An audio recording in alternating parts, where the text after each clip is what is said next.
할렐루야. 오늘도 하나님 전을 찾아 나오신 우리 성도님들과 또 각 처소에서 우리 온라인으로 예배드리는 우리 모든 성도님들에게 성령의 충만한 은혜가 있기를 바랍니다. 금년도 8월 1일 오후 4시에 인도네시아 수마트라 섬 중앙에 있는 타파눌리군에 조수아라는 33살 먹은 사람이 부인과 함께 자기 직업인 관 만드는 작업을 하고 있는데 갑자기 하늘로부터 벼락치는 소리가 나더니만 그 양철 지붕을 뚫고 뭐가 땅에 확 박히는 것이었습니다. 그 땅에 박힌 걸 파보니까 손바닥 크기보다 좀 큰 따끈따끈한 돌이었습니다. 그래서 날도 맑고 누가 뭐 이런 큰 돌을 던진 것도 아닐 것이고, 그래서 이게 바로 그 운석이구나, 하늘에서 떨어진 돌이구나. 그래서 이거를 이제 인터넷에다가 올린 거예요. 그러니까 사람들이 그거 보여달라 그래서 이게 모든 사람에게 알려지게 되었고, 그래서 이제 전문가들이 이걸 감정을 해보니까 이게 우주가 이 만들어질 때인 45억 년, 몇 년? 45년이 아니고, 만년도 아니고, 천년도 아니고, 45억 년 전에 돌이라는 거예요. 그러니까 참 제가 생각해 봐도, 그 우주에서 떨어진 돌 하나도 나이가 몇 살이에요? 45억 년이라는 거예요. 우리 인간이 그 100년도 요새 겨우 사는데 정말 그 돌도 대단하구나. 근데 그것이 어쨌든 그 조수아라는 그 관 만드는 사람 그 지붕을 뚫고 마당에 떨어졌는데, 그래서 그 연구를 해보니까 그게 45억 년 전에 생성된 것으로서 태양계에서 처음 만들어진 물질을 포함하는데 카보네이셔스 콘드라이트라고 확인이 되었다. 저도 이게 무슨 얘기인지 모르지만 어쨌든 45억 년 된 그런 돌이라는 거예요. 그래서 이걸 감정을 해보니까 인도네시아 화폐 단위 260억 루피, 우리 돈으로 20억의 가치가 있다. 2.2kg 그 손바닥보다 큰 돌 하나가 20억의 가치가 있다는 거예요. 그래서 제러드 콜린스라는 그 수석 전문가가 이 집을 방문해 가지고 그걸 나한테 팔라. 그래서 이 사람이 얼마에 그걸 샀냐 하면은 그 인도네시아 뭐 화폐겠지만은 30년 월급을 주고 그 돌을 사 가지고 지금은 그 돌이 미국의 그 수석 그 수집하는 수집가 겸 의사인 사람에게 지금 가 있다. 그렇게 얘기합니다. 자, 이쯤 되면 여러분은 어떤 생각을 가질까요? 왜 그들이 거기만 떨어지고 우리 집 지붕을 뚫고 떨어지지 않나? 뭐 지붕 뚫고 우리 집에도 그런 운석이 하나 떨어지면 20억이나 된다는데 이거 얼마나 좋은가? 저는 이 기사를 보면서 사람들은 아마 그 조수아라는 사람 횡재했다. 뭔 벼락을 맞아도 그런 벼락을 맞냐? 그래 생각했을 겁니다.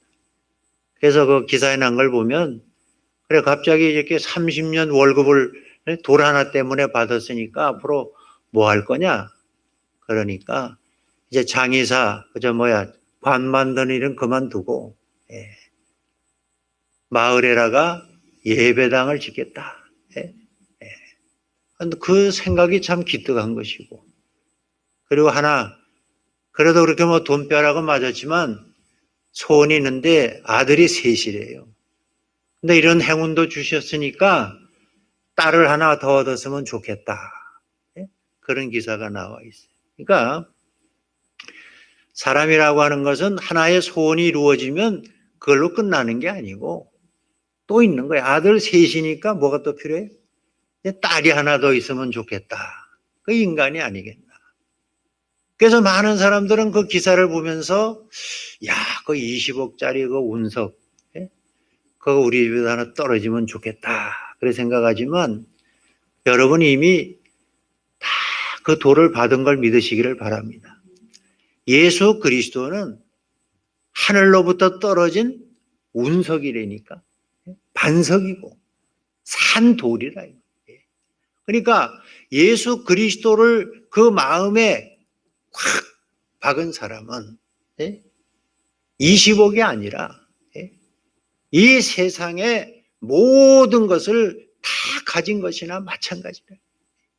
그래서 우리가 예수님께서 요한복음에 보면은 제자들에게 내가 이제 십자가를 지고 아버지께로 간다. 이러니까 3년 동안 예수님을 따랐던 제자들이 근심하고 걱정하는 거예요.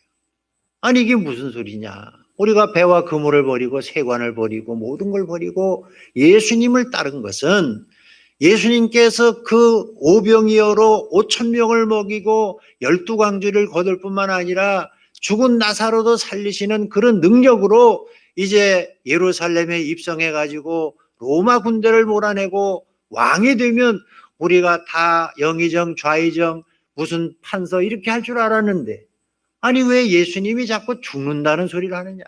또 부활은 또 뭐냐. 그 제자들은 예수님과 마지막 만찬을 하면서 근심 걱정이 가득했던 것입니다. 그때 예수님께서 요한복음 14장 1절에 보면 너희는 마음에 근심하지 말라. 하나님을 믿으니 또 나를 믿으라. 그러면서 예수님께서는 근심하고 염려하는 제자들에게 두 가지를 약속하는 것입니다. 그 중에 첫째가 뭐냐? 내가 보혜사 성령을 너희에게 보내주겠다. 내가 아버지께로 가야 그 보혜사 성령이 너희에게 온다. 그 보혜사 성령이 뭐하냐? 내가 너에게 가르쳐준 그 말씀을 다 기억나게 하고 깨닫게 하고 해석해 줄 것이다. 그리고 그 보혜사 성령은 진리의 영이기 때문에 너희를 언제나 진리 가운데로 인도해 줄 것이고 그 보혜사 성령이 너에게 오면 너희는 장래일을 알고 장래일을 믿게 될 것이고 그리고 그 보혜사 성령은 죄에 대해서 의에 대하여 심판에 대하여 책망할 것이다. 그렇게 예수님께서는 근심하고 염려하는 제자들에게 첫 번째 약속으로서 보혜사 성령을 보내주겠다. 이 보혜사 성령이 바로 뭐냐? 지혜의 신이고 총명의 신이고 하나님의 영이고 예수의 영인 것입니다. 그리고 두 번째 예수님께서 근심하며 염려하는 제자들에게 약속하신 것은 무엇인가? 너희가 지금까지는 구하지 아니했으나 구하라. 그리하면 너희가 받으리니 너희 기쁨이 충만하리라. 너희가 무엇이든지 내 이름으로 하늘에 계신 내 아버지께 구하면 하늘에 계신 아버지께서 내 이름으로 너에게 다 주시리라. 다시 말해서 예수님께서는 기도의 특권을 그들에게 말씀하신 것입니다. 여러분, 저와 여러분은 이미 그 운석이신 산돌이신 머릿돌이신 예수님을 받았다 이 말이에요. 그런데 이 가치를 모르는 사람은 그냥 굴러다니는 그저 돌 정도로 생각하고 이까짓 뭐냐 이럴 거 아니에요. 여러분 만약에 그것이 그냥 굴러다녔다면은 그 사람이 조수아라는 그 33살 먹은 사람이 어떻게 알았겠어요? 갑자기 하늘로부터 양철 지붕을 뚫고 벼락치는 소리가 나면서 자기 앞마당에 확 그게 박혀있는 걸 눈으로 봤기 때문에 그리고 마음속에 이게 바로 사람들이 말하는 운석이 아닌가. 그걸 파악해 보니까 이 따뜻하더라는 거죠. 그때 이 사람은 확신을 가졌던 거죠. 그래서 이 사람은 그 20억 운석의 소유자가 되었다. 그런 얘기 아니겠습니까? 우리가 성경에도 보면 예수님은 돌이라 그랬어요. 돌. 근데 그 예수님을 몰라보는 사람들, 예수님의 가치를 모르는 사람들에게 예수님은 돌은 돌인데 거치는 돌이단 말이에요. 걸림돌이 된다.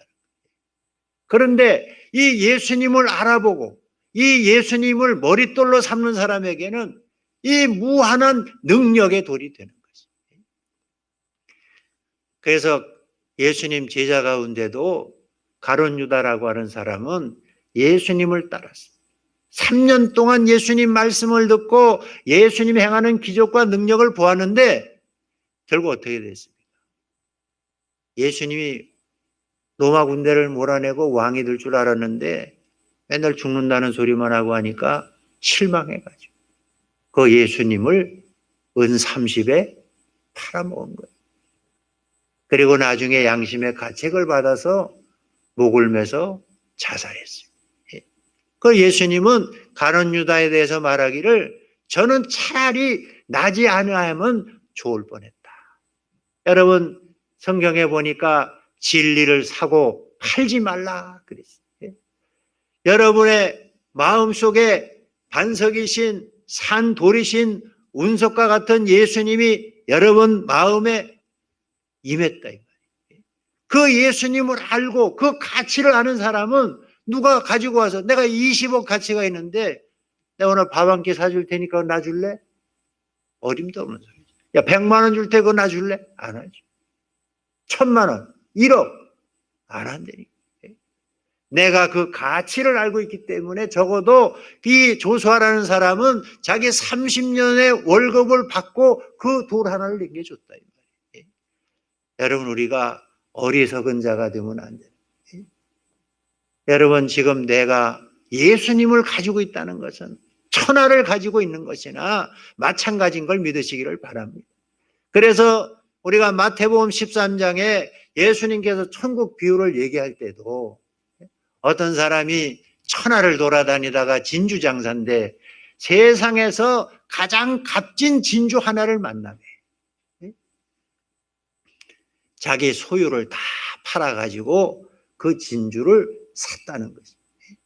그럼 여러분 그 사람이 손해본 겁니까? 아니죠. 그 사람은 자기의 모든 걸 다 팔아서 살 만큼 이 진주의 가치를 알았기 때문에 그는 너무너무 기뻤을 거예요. 야, 이런 진주를 어떻게 내가 차지할 수 있는 이런 행운이 주어졌을까? 예? 여러분도 마찬가지. 나 같은 사람이 어떻게 이 귀하신 하나님의 아들 예수님을 알고 그 예수님을 믿고 목사가 되고 장로가 되고 권사가 되고 집사가 되고 성도가 되었는가? 내가 지금은 당장 어렵고 힘들고 병들고 고생스럽지만은 내게는 예수 그리스도가 계시지 않는가? 예수 그리스도가 누군가? 그분이 하나님의 아들 아니신가? 그분이 나의 죄를 위해 십자가에 피 흘려 돌아가신 분이 아닌가? 그리고 그분이 바로 하나님의 말씀이 아닌가? 그리고 그분이 말씀하신 대로 예수님을 통해서 나에게 보혜사 성령을 주신 분이 아닌가? 여러분 그렇게 생각할 때 우리는 인생 살아갈 때 언제나 당당하고 자신감 있고 비굴하지 않고 능력 있는 삶을 살게 될 줄로 믿습니다. 어떤 회사에서 직원을 뽑는데 면접하잖아요. 공부 1등이야. 계속 1등만 했어. 그래서 당연히 붙는 거는 그건 기정사실이라 생각한 거예요. 근데 면접관이 묻는 거예요. 데모 해봤나? 아니요. 연애 해봤나? 아니요. 그거 뭐 했나? 공부만 했다. 떨어졌어요. 옛날에는 그런 사람 뽑았는지 몰라도 요새는요, 암기하고 기억 많이 해서 그대로 하는 거 아무 의미가 없어요. 이 컴퓨터가 나와가지고 컴퓨터를 이길 수가 없어요. 아무리 우리가 머릿속으로 기억한다고 해서 그게 되겠습니까? 요새는 창의력이 있어요. 그래서 여러분 얼마 전에도 그 배달앱을 만든 그 우한 형제들인가 이 사람들이 우리나라 그 배달 서비스 앱 1위가 배달의 민족 아닙니까? 그거를 독일의 DH라고 하는 그 회사가 우리 돈 4조 7,500억에 샀다니까요. 그게 무슨 건물이 뭐 한 것도 아닌데, 뭐 공장도 아닌데, 예? 이 배달 서비스 하는 이거 앱 하나 그거를 4조 7,500억. 상상이 안 되는 거죠. 예? 그 김봉진이라는 그 대표는 그야말로 돈방석에 앉은 거예요. 예. 그 자기 지분이 뭐 17%인가 된다니까 여러분 계산해봐도 나오잖아요. 예. 수천억 재산가가 되는 거 아닙니까? 예. 그러니까 여러분 뭐 공부한다고 해서 이게 하는 게 아니래요. 그래서 제가 바둑을 좀 뛰니까 요새 보면은요. 얼마 전만 해도 프로 기사들이 AI 바둑을 좀 예? 에이, 기계가 하면 얼마나 하겠나 이랬죠. 지금은요. 이 바둑은 완전히 AI가 이제는 모든 걸 다 좌지우지합니다. 예. 그래서 요사이 그 중요 기전에서 보면요. 거의 반집승을 합니다. 이 반집승이라는 거는요. 이건 거의 뭐 컴퓨터나 마찬가지예요. 왜냐하면 옛날에는 그 선배들의 기보나 이런 걸 보고 공부를 했는데 이제는 다 AI 바둑을 가지고 공부를 하니까 그 AI가 놓는 점을 자꾸 공부하다 보니까 거의 컴퓨터 수준이 되는 거예요. 그래서 우리나라에서 그 아주 어린 소녀 하나가 그 바둑을 잘 뗐는데 나중에 알고 보니까 그 AI 그 컨닝을 해가지고 발각이 돼서 1년간 자격증지 먹었대요. 그러니까 여러분 이 기억한다는 거 컴퓨터를 이길 수가 없어요. 이제는 어떤 시대냐? 창의력의 시대. 그러니까 여러분 하나님이 창조적인 능력이 있기 때문에 오늘 우리들도 성령의 능력을 받을 때 하나님의 창의력과 지혜와 능력을 덧입어서 많은 사람들을 유익하게 하는 그런 삶을 살게 될 줄로 믿습니다. 오늘 본문에 보면 죄수였던 히브리인으로서 이방 민족으로서 또 감옥에 갇혀있는 죄수의 몸인 그 요셉이라는 사람이 바로 앞에 나아가서 바로의 꿈을 해석하는 내용이 그 앞부분에 나와 있어요. 애굽의 왕인 바로가 꿈을 꿨는데 나일강가에서 살찌고 아름다운 7 암소가 올라오는 걸 보았어요. 그래서 그들이 갈대를 먹는데 또 보니까 흉악하고 예? 그 파리한 이 암소 7마리가 또 올라와서 같이 있다가 그 흉악하고 파리한 7 암소가 살찌고 아름다운 암소를 잡아먹는 꿈을 꾸고 깼어요. 그리고 다시 꿈을 꾸었더니만 또 한 줄기가 이렇게 올라왔는데 거기 7 이삭이 있는데 그 이삭이 아주 충실하고 실하고 그런 이삭이 있고 또 다른 또 이삭이 올라오는데 가늘고 동풍에 말라가지고 비리비리하는 그런 이삭이 같이 있다가 그 마르고 비리비리한 그 이삭이 튼실한 그 이삭을 삼키는 그런 꿈을 꾸고 깨었어요. 그래서 바로가 이 꿈이 무엇인지를 알려고 애굽의 유명한 점성술사, 박사, 신하들을 다 모아놓고 이 꿈 얘기를 하는데 아무도 그 꿈을 해석할 사람이 없는 거예요. 근데 그때 바로의 직원에서 섬기던 술 맡은 관원장이 아차 깨닫는 거예요.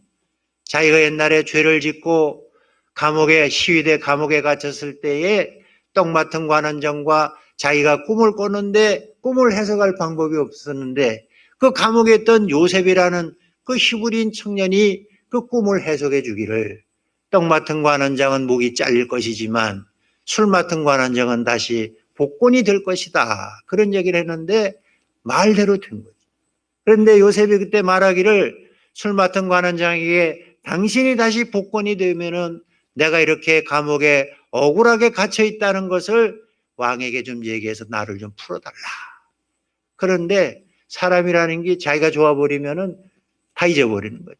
깜빡 잊고 세월이 갔었는데 그때서야 술 맡은 관원장이 다 깨닫고 왕 앞에 나가서 제가 죽을 죄를 졌습니다. 사실은 2차 저차에서 제가 감옥에 갔을 때 이런 히브리인 청년을 만나는데 그가 꿈을 해석해 줬는데 나는 복권이 되고 떡 같은 거 하는 장은 목이 잘린다고 하는데 그대로 되었는데 내가 잊고 있었습니다. 그러니까 바로가 그 히브리인 요셉을 데려오라. 그래서 갑자기 요셉이 수염을 깎고 새로운 의복을 입고 의관정장하고 바로 앞에 나아갔습니다. 그리고 바로가 꾼 꿈에 대해서 해석을 합니다. 그런데 요셉은 얼마나 겸손한지 바로가 너 그렇게 꿈 해석을 잘한다는데 그러니까 아닙니다. 내가 하는 게 아니고 하나님께서 모든 걸 하시고 하나님이 바로에게 좋은 해답을 주실 것입니다. 그래서 자기를 내세우지 않고 우쭐하지 않고 겸손하게 하나님을 자꾸 내세웁니다. 그래서 바로의 그 꿈을 아까 말한 대로 그걸 해석하기를 그 7 암소, 살찌고 아름다운 암소는 7 풍년을 말하는 것이고 또 7 그 줄기 이삭도 아름답고 또 충실한 그것은 7 풍년을 말한다. 같은 것이다. 그리고 파리하고 흉악한 그 암소는 7 흉년을 말하는 것이고 또 가늘고 동풍에 마른 그 7 이삭도 7 흉년을 말하는 것이다. 그러니까 앞으로 하나님께서 바로에게 이것을 분명히 행한다는 뜻으로 2번 꿈을 겹쳐서 꾸게 한 것이고 앞으로 애굽에는 7 풍년이 있은 다음에 7년 동안 풍년이 있은 다음에 앞으로 7년 동안은 감당할 수 없는 흉년이 오는데 모든 애굽의 땅들이 다 망하게 될 것이다. 그러니 바로께서는 지혜롭고 명철한 사람을 택해서 애굽을 다스리게 하고 7년 풍년 들었을 동안에 그 수확을 창고를 곳곳에 져서 저장했다가 7년 동안 흉년이 들었을 때 그것을 풀어서 백성들을 살게 하면 능히 흉년을 이길 수 있을 것입니다. 그렇게 얘기했다. 그랬더니만 오늘 성경에 바로와 신하가 이 요셉의 얘기를 듣고 뭐라고 그랬습니까? 다 좋게 여기죠. 비록 히브리인이고 파렴치한 그런 죄인으로 감옥에 갇혔던 죄인이지만 그런 걸 다 내려놓고 바로와 신하들이 이 요셉의 얘기를 듣고 다 좋게 여겼다는 것이죠. 그러면서 바로가 신하들에게 이렇게 말하는 것이죠. 이렇게 하나님의 영에 감동된 사람을 우리가 어디서 찾을 수 있겠느냐. 그러면서 바로가 요셉에게 또 말합니다. 하나님께서 너에게 이 모든 것을 다 보여주었으니 너보다 명철하고 지혜로운 자가 없도다. 그러면서 너는 내 백성을 다스리라. 내 백성이 다 내 명령에 복종하리니 내가 너보다 높은 것은 내 왕자뿐이니라 하고 요셉을 애굽의 총리로 삼았다고 했습니다. 그리고 요셉에게 자기의 끼었던 인장 반지를 끼워주고 그에게 세마포옷을 입혀주고 목에는 금사슬을 걸게 하고 그리고 자기가 타는 복음 수레를 타고 행차하게 하니까 모든 사람들이 다 요셉 앞에 머리를 숙이게 하고 바로가 말하기를 네가 명령하면 그 누구도 수족을 움직일 수가 없다. 그렇게 해서 요셉은 죄수의 몸에서 단번에 애굽의 총리가 될 뿐만 아니라 또 온 제사장의 딸을 아내로 맞이해서 결혼까지 하는 이런 놀라운 은혜를 입게 된 걸 볼 수가 있습니다. 오늘 바로가 요셉을 애굽의 총리로 삼은 그 자격 기준이 무엇인가? 우리가 보통 사람들이 생각하는 것처럼 신분이나 학벌이나 어떤 경험이나 그런 걸 얘기하지 않아.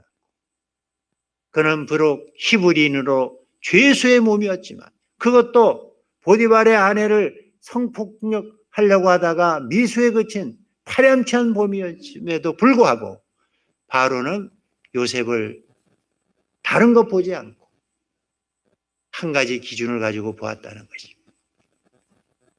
하나님의 신에 감동된 사람.